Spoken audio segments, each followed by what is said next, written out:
The name itself often brings to mind images of crisis, hyperinflation, and political turmoil. But how did a country with the largest proven oil reserves in the world, a nation once so wealthy it was nicknamed the Saudi Arabia of the West, fall into such a deep economic abyss? Today, we're going to unravel the story of Venezuela's dramatic boom and devastating bust. Let's rewind to the 1970s. Oil prices were skyrocketing, and Venezuela was riding the wave.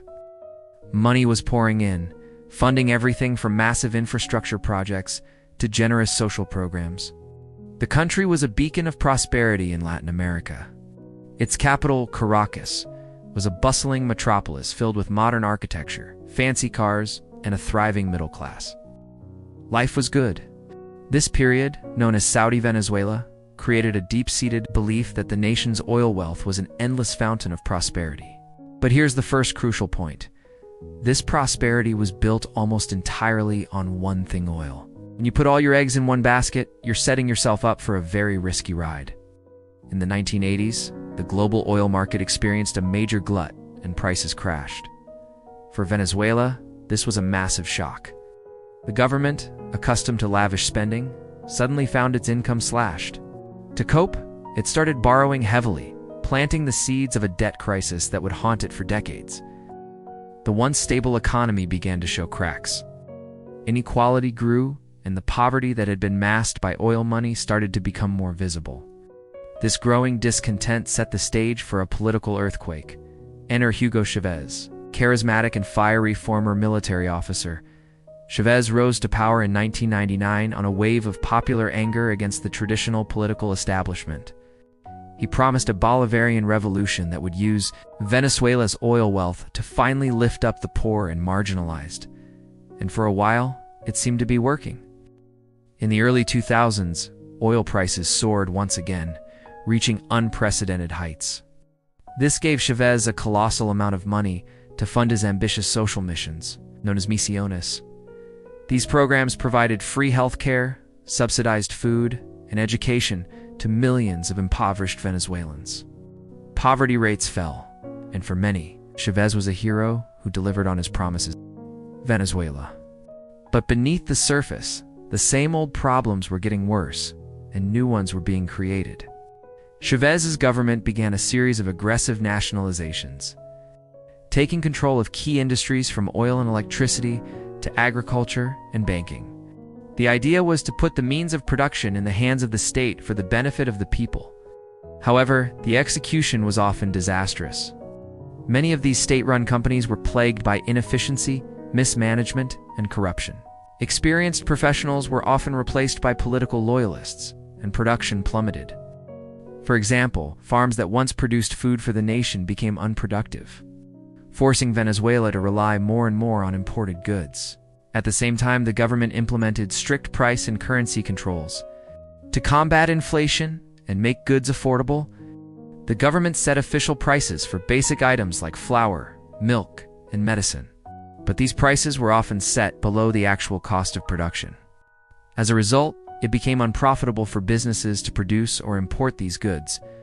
This led to the first signs of the chronic shortages that would later define the crisis. Similarly, strict currency controls created a bizarre system where the official exchange rate for the US dollar was wildly different from the black market rate. This created massive opportunities for corruption, as those with political connections could buy cheap dollars from the government and sell them on the black market for a huge profit. So while high oil prices were papering over the cracks, the foundations of the Venezuelan economy were being systematically hollowed out. The country was producing less of everything except oil, becoming more dependent on imports, and fostering a system ripe for corruption. Then, in Arling-y-Sen, Hugo Chávez died, and his hand-picked successor, Nicolás Maduro, took over. Just a year later, the situation took a catastrophic turn.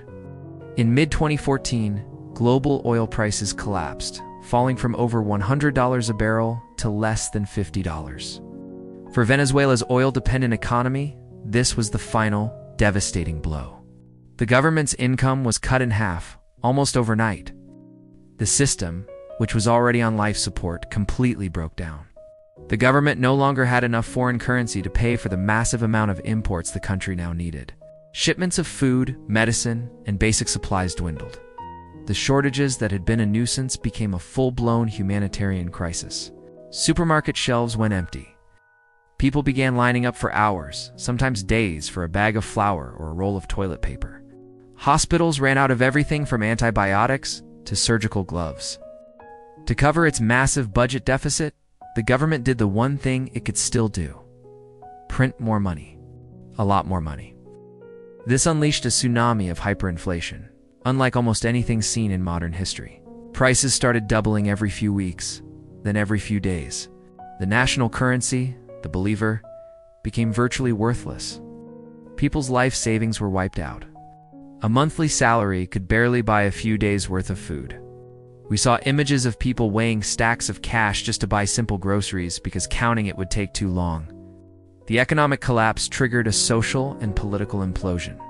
Crime rates soared as desperation grew. The political landscape became intensely polarized and violent. Protests were met with harsh government crackdowns, and millions of Venezuelans, seeing no future in their homeland, made the heartbreaking decision to leave.